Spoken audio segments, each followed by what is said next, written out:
Hey everyone, welcome to the Self-Awareness Journey podcast. I'm Melissa Albers. And I'm JJ Parker. This podcast is for seekers of happiness, joy, and a centered approach to success in life. Seekers of their true, authentic selves. Get ready for some real talk on everything from anxiety, emotions, and habits to love, compassion, and forgiveness.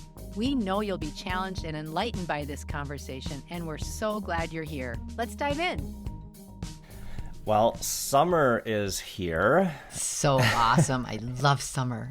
And my favorite 18-year-old graduated high school, as you know. That's so great. Yay. And will be going to college in the fall or late summer. Right.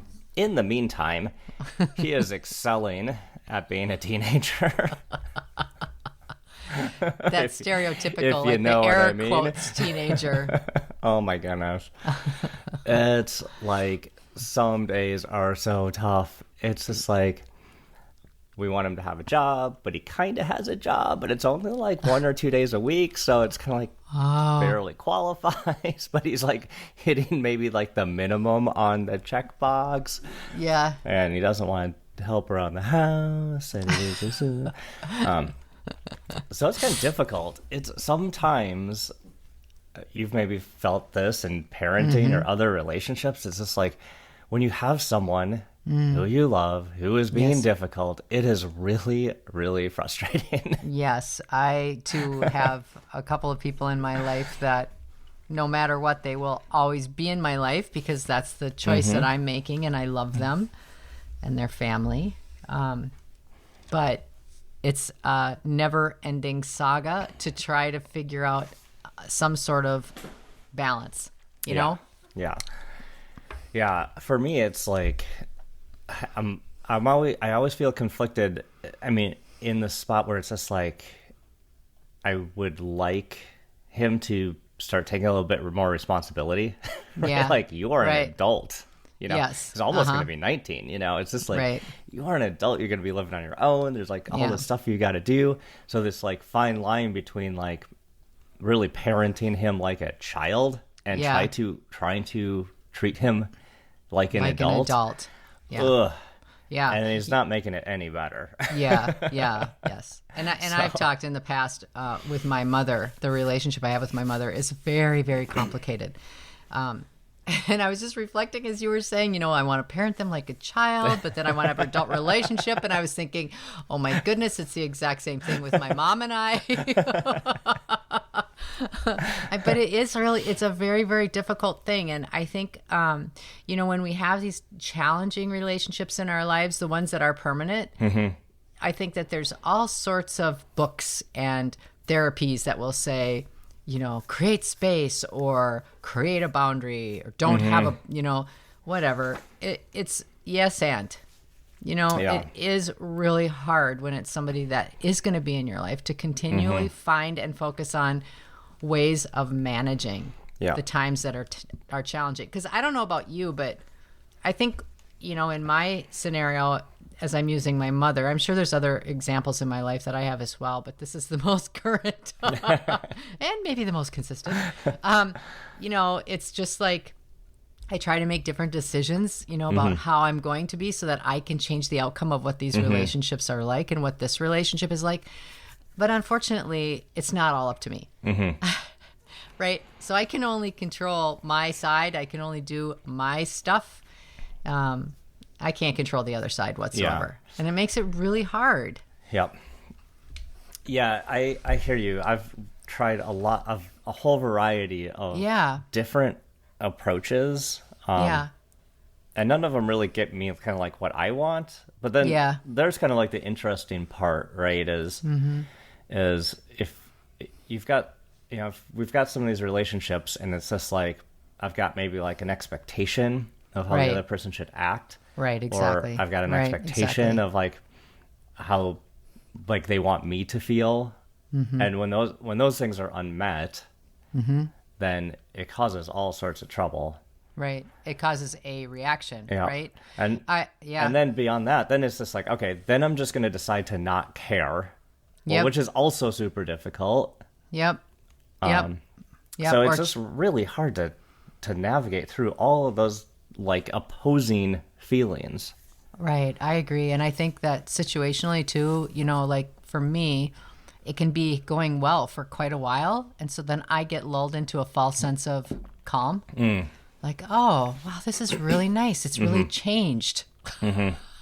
This relationship has changed. Wow. Isn't that refreshing? Yeah. And then bang, something triggers, and it's almost like emotional whiplash. That's a great term.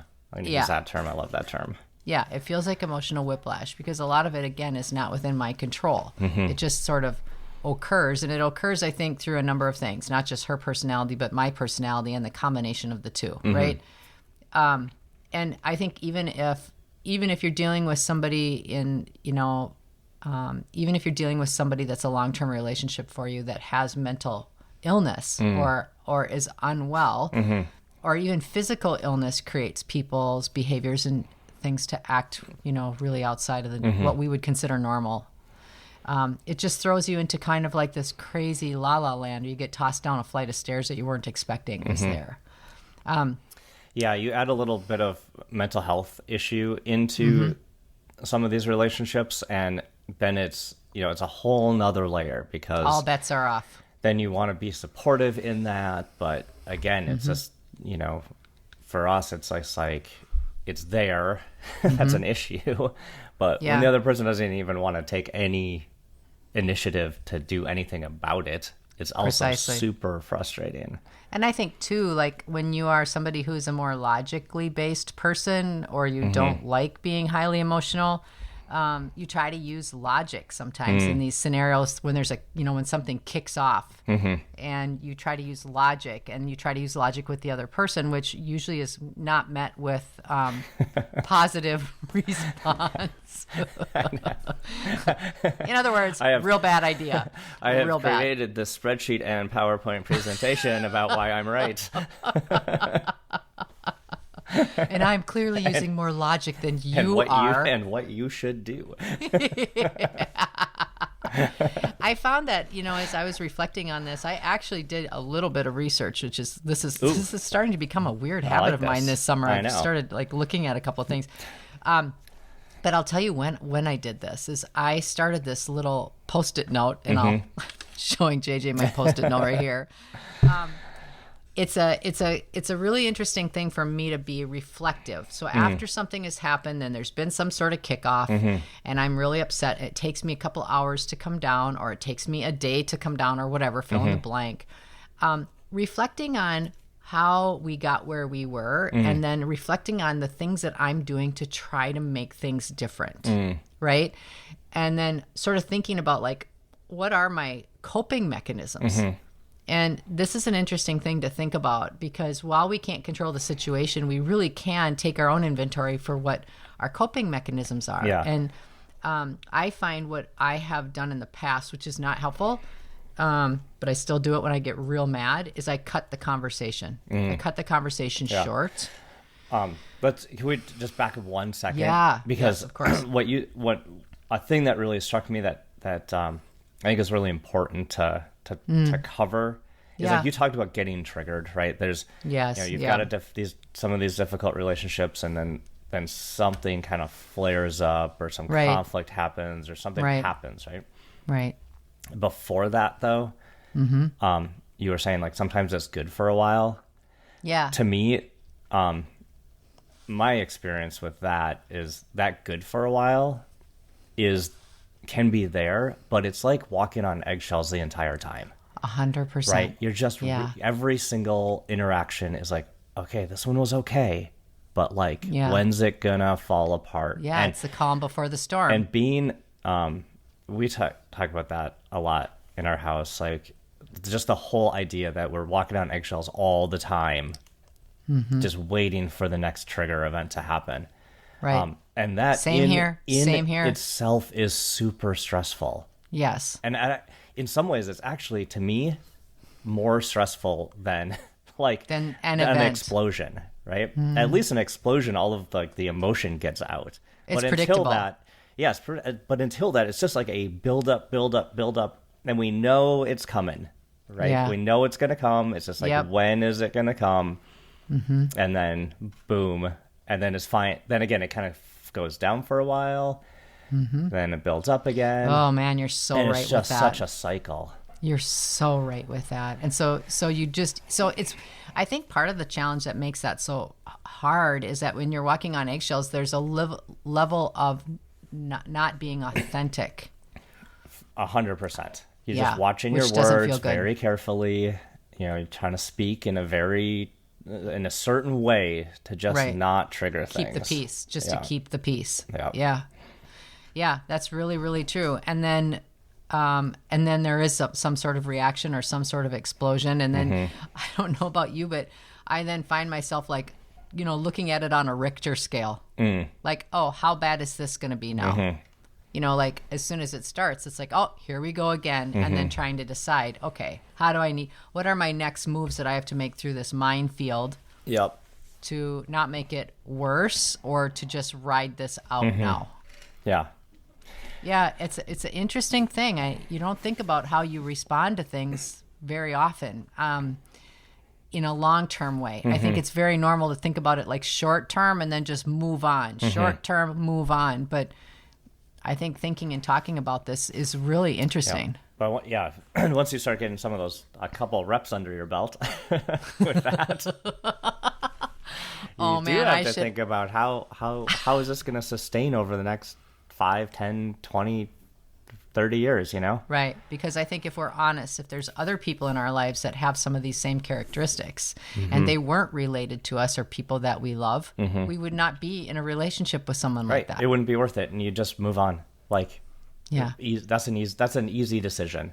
Yeah. But when you can't move on, that's a hard decision. That's a hard decision. And you have to make one over and over and over again. Yep. Yeah. All right. What did your research turn up? Yeah. So this is super interesting. There are 8 or 9 objective things that you can do to stay in a relationship with somebody that's hard for you to be in a relationship with. And first of all, the first one, and I almost don't even want to say it because it makes me mad, but it's be empathetic and understanding of that person. Yep. I feel like I try to do that sometimes too much, and I feel like I'm almost permissive to an unhealthy manner. That's the eggshell stage. It's so hard. That's so hard. Yeah. It's true. It is that is true, and it is also hard to do. Exactly. Yeah. Actually, this whole list, we would probably filter under that. It's all true, and it is still hard. But I'm kind of hoping, like with this conversation, that even if it gives people an idea or to try differently than they have when they're constantly in this loop, that maybe they'll feel some hope. Yeah. And that maybe they'll find that this will ease the pressure somehow for them a little bit. Yeah. So, and I agree. Like being empathetic, trying to, be in the other person's shoes. And even there's things that like, for a lot of us are beyond our experience, so we're not able to actually be truly empathetic because we've never really felt it before. That's right. Specifically for us, Elliot's in like what I would say a pretty constant fight or flight mode, and so having that elevated emotional state all of the time, it's got to be really hard. Yes, exactly. But I can know that, but I haven't felt that. Right. Yeah. That's a really good distinction. So that was the first one, is to try to be empathetic and understanding. Now, the thing that doesn't help you with is necessarily what that means for your interaction with the person if there is a kickoff, right? Yeah. I keep using that phrase because I think it's such a good one. It's just so perfect. Here's another one to avoid kind of the instant explosion is respond only when asked a question. So oftentimes I think the interaction is such where it becomes tenuous right away, like an argument starts or whatever. And you just do have a tendency I do have a tendency to just want to wade right in. It's like, that's it. Here we are. I know exactly what you're going to say. I know exactly what I'm going to say. Did you say wade in? No, I more want to like run off the end of the dock and jump in as a cannonball. Like, what it's not slowly wading into this. Fully dressed in your winter outfit. There, that's more like it. Well, I think the real thing is with that is sometimes it's really hard to hold your tongue on some things when the other person will say something so ridiculous. You're like, I can't even not respond to that. Like, I know. Oh, I know. Oh, trust me, I know. There it is. Sucked right in. So that's a really good goal for me, is respond only when asked a question. Here's another really good one. Know when to walk away. I actually feel like that is one that I've been really practicing a lot more recently, and it has helped hugely. Because I walk away, but not in a like roll a hand grenade in the theater and walk away, but like literally just say, okay, I'm not going to have this conversation with you because I don't want it to turn ugly. I am going to I'm just choosing to walk away, and I will call you in a little while. I have started to do that, and it has helped a lot, but ooh, boy, is that hard to do. Yeah. Because when you're right at that precipice, again, like you said. Yeah. Well, and just if you think about giving yourself that time, I mean, what is really happening, like, physically in your body, right? You get triggered, so then your body creates all sorts of chemical rush that gets you right into your own fight or flight mode. Usually the first one. and to allow that whole cortisol rush to come back down before you pick that conversation up again is a good thing. Yeah, absolutely. And I actually think that's a really healthy thing to do, if you can do it in a way that makes the other person not feel like you're doing it as a punishment. Because I think a lot of times if there is something with high emotion and someone says they're walking away, that can actually be like a control thing. Like, but I don't think this is mentioned in a way to be more controlling, but rather just taking your own inventory and saying, take a step back. Yeah. If you can say something like, I really want to talk to you about this, but I'm not in a very good state to do that, and I want to be my best for you. Right. That would be an amazing thing for me to say that I've never said before. I don't even know if I could add that and be my best for you. But yes, I think you're right, in that moment, you're like, no way. You're just like, no way. I'm going to take you out at the knees. Yeah. This is an interesting one. Listen to understand and not reply. I was recently on a trip with my friend Fiona, and we were talking about her family. She had a mother that was very, very close to her, but there was a period of time where her mother behaved in certain ways that Fee just couldn't get her arms around. She just was like, what's wrong with her? She's she's just being a certain way or whatever. They called it salty ham moments because one time her mom invited them all over for dinner, and she was making a ham and it didn't cook enough on time, and her mom just lost it. And so they called it her salty ham moment.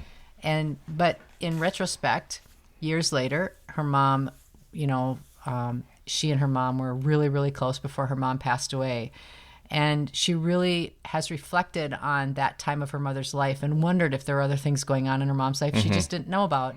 Now that she's older, she can look at it and look, and I think that is the same thing for me. It's like, in this situation, it's like listening to understand and not reply, and just really try to have that perspective. And I've had limited times of that working, but the times that I have, it feels really different. It's like, oh, wow.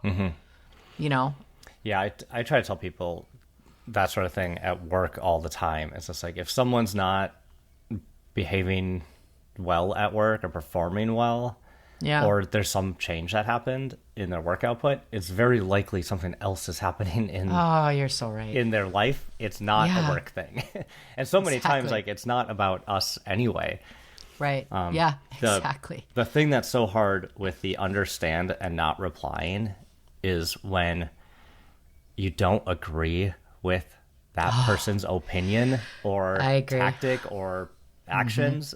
And it's so hard to not reply with a, have you lost your mind? Yeah, but why are you not doing this? Why are you not doing that? Like, so, yeah. And I think we must have had a pod on this once. But this idea that like, just because you don't reply it feels like if you don't reply, you agree with what they say.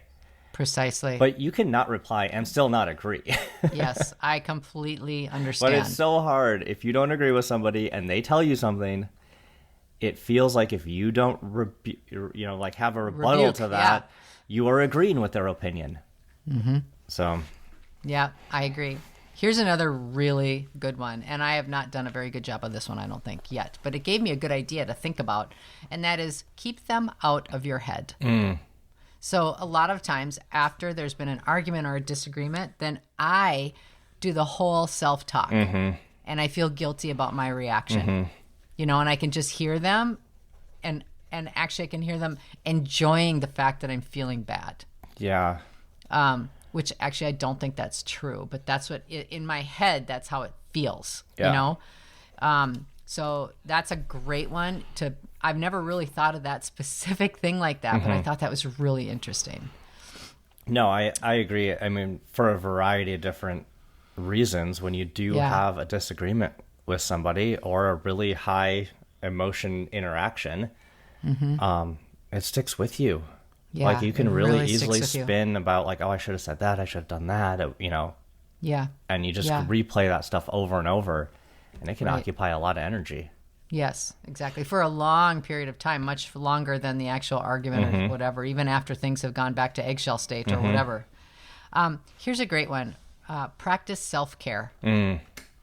I think that this is something that, for me, how I can perceive this comment is I think that particularly when you're younger and you've been a child of, a difficult scenario, a difficult upbringing or what have you, if something bad happens, a lot of times children will feel it's their responsibility or it's they're the reason why something happened. This is not always the case. But in my upbringing, this is the case in some ways. So what would happen is I would then feel like I should suffer the consequences of a disagreement because I didn't deserve to not, which is, this is very faulty thinking, by the way. It's not how I feel today, but it's definitely a thing. So I think practicing self-care, if you're somebody who does that, who makes it your responsibility, like, how come I couldn't stop that argument? Why shouldn't I, this is my fault. Somehow this is my fault. I haven't done something well or enough. And so now we're here again. I think really allowing yourself to spin that dial and look at it differently is so incredibly helpful and healthy. Yeah. So practicing self-care. Yeah. Sometimes like Amber will just go to the cabin for a few days by herself. It's just like that's a wonderful thing to do. Change the environment, change the people, just be off. Free. Be free. And that's helpful to reset. Yeah.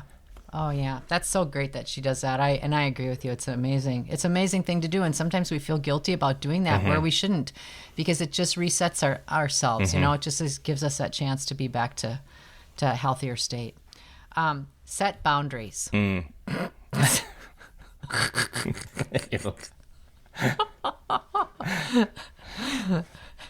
Thanks, Google. Yeah. Why didn't I think of that? No, I'm obviously that was very sarcastic, but this is something too that I think setting boundaries, I have tried with some success and some not success, depending more on my own emotional state, I think. These are so hard. This is like the hardest thing because, there's like, there's lots of boundaries that can be established. There's an infinite amount of boundaries, right? Like, yeah. And some of them, for us, a lot of them are, kind of established around like behaviors we'd like to see adults do. Right. like have a job. Yes. Clean up after yourself. Yeah. Do the dishes. Yeah. Be civil with people when they come over. but when those are like broken, you know, then you're just like, okay, well, how many times do you let that boundary get crossed before it's not really even a boundary anymore? Yeah. Right. Then if you reestablish it, then you kind of feel bad about that, or like again, you go back to the top one, like, oh, am I not being empathetic enough? Like, am I being too hard on them? And so so some boundaries are like, is it even within that other person's capability to not cross that boundary? Exactly. You get so heady about the whole thing. Right. I know. And then when it says someone like you love and you have responsibility for, you don't really want to hold super tight on those boundaries. Right, because you feel guilty, like you're being overly controlling. Yeah. I think it's important actually to not only have those boundaries, but to evaluate to evaluate them often, because they can change. And that's not bad. That's actually really, really good if they can change. And, that means that you're being very present and mindful. Yeah. So that's a great one. Yeah, and I will say that Amber has done a really good job with establishing and maintaining some boundaries on some pretty difficult relationships. Like, I really envy her on being able to kind of hold tight on a decision. So it can healthy. Be done, but it's hard. Yep, it's super healthy to do that and to advocate for yourself in those boundaries. Okay, we have two more. Stay calm. Yeah, right. Oh, okay. What kind of list do you have here? Stupid internet. It doesn't know what it's talking about. Yeah. Let's see if we can put you in charge of research again, Melissa. Yeah, stay calm. Obviously, this is something that you would want to do, but is, again, very difficult to do in the moment. That one is right along with give yourself some space or some time or walk away or, That's to me, like, that's almost like the only way to get that one done. Yeah. Maybe there's another way. I'd love to hear another technique if you got one, but my goodness. No, I don't. I wish I did, but I don't. Here's the last one, and I actually really like this because this is not something that I would intuitively go to, but it's obvious. Wait. Hold on. That's funny. My reaction to the stay calm was to just get so whipped up. Yeah, you did. You had a triggered moment there for a minute. But it's because it's ridiculously hard. It is hard. Yeah. I think, though, that there are some techniques that you could employ instead of walking away, if you wanted to stay engaged, which sometimes is appropriate and necessary. Right. Right. Especially like there's some scenarios where if there's like potential for someone in your life that does have mental health issues and gets triggers and might be in even like a self-harm situation, you need to be there to help stay calm, get everything de-escalated. Yes, and staying calm is going to be a really key part of that. So I was like, I was totally triggered there, but I think it is worth like now thinking through like techniques where you can help give yourself a little bit of advantage or a tool set to stay calm. Yes. When I was going through my business partner divorce, a simple thing I would do, because I knew every time I was in a conversation I would get so triggered, is like, I remember very distinctly, I would like get a hot mug of tea and I would it would be like I would hold the hot tea mug with both hands to just feel that sensation, like, okay, this is the thing that's keeping me grounded. And whenever I felt triggered, I would just remember to feel the warm mug. And so there are things that you can do to help keep yourself calm. Yes, and breathing is one. Counting to 10 is one. There's a lot of things that you can do. So there are a lot of techniques that in real time you can help stay calm, and you should practice. You should research and practice those things before you're before you've been triggered. Before you're in the triggering event. Yeah. So I 100% agree with that one. It's really hard, though. Yeah.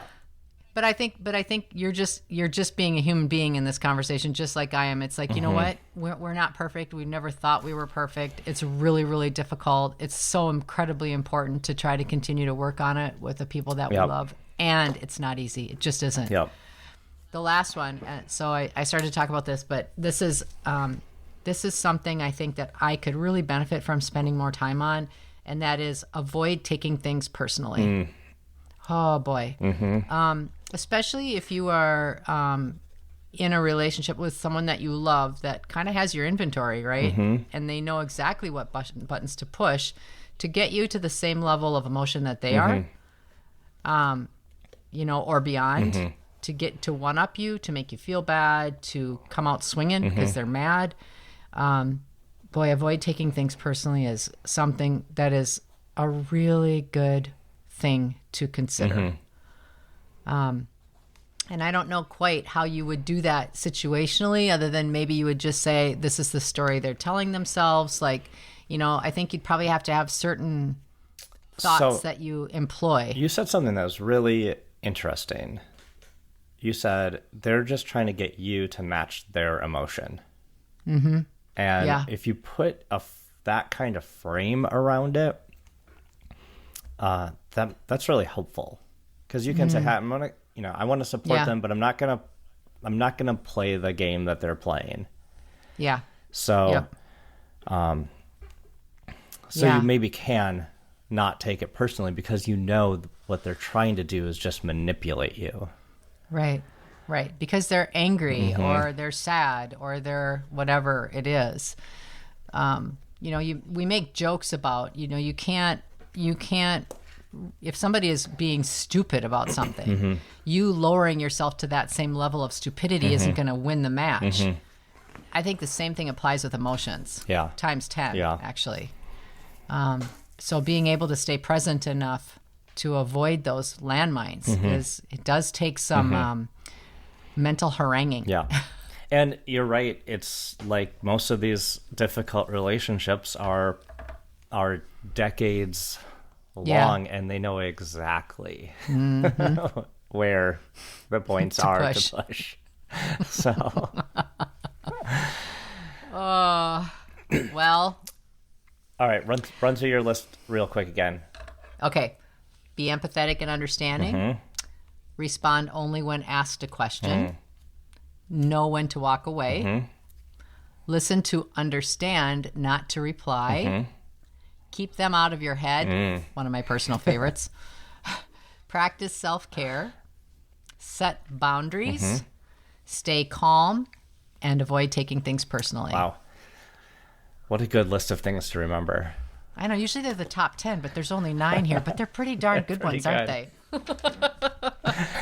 Well, thank you for sharing and being honest. And these are hard conversations, hard for me to have too, but I know that, I don't know of a single person in my life that doesn't have someone of a difficult, that they don't have to deal with that's difficult. So common. Did you enjoy this episode?